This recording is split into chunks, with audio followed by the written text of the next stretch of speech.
Welcome to our channel. Today we how to authorize Mailchimp e-commerce tracking for dropshipping step by step clearly.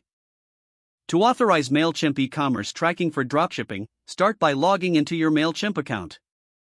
Navigate to the account settings by clicking your profile name in the bottom left corner. Select account from the drop-down menu.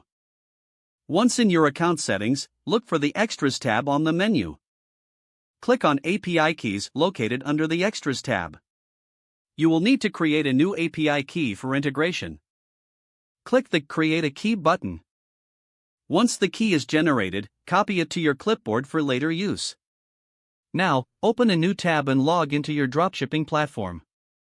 Access the Settings or Integrations section of your dropshipping platform. Look for Mailchimp among available integrations. Select Mailchimp to begin the setup process. You will be prompted to enter the API key you copied earlier. Paste the API key into the required field. Depending on your platform, you may need to configure additional settings. Follow any prompts to complete the integration setup. Once complete, check if the integration is active. Return to your Mailchimp account. Go back to the account settings and navigate to Webhooks under the Extras tab. Click on Create a Webhook to set up notification triggers. Add the necessary URL provided by your dropshipping platform.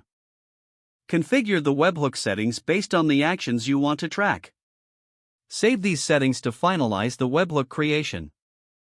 Next, go to your Mailchimp audience dashboard. Click on the audience you wish to track. Navigate to Settings and then Webhooks. Ensure the newly created webhook appears in the list. Now, go to your dropshipping store and make a test purchase. Check your Mailchimp dashboard to see if the transaction was recorded. Don't forget to like this video and subscribe to our channel for more step-by-step tech guides.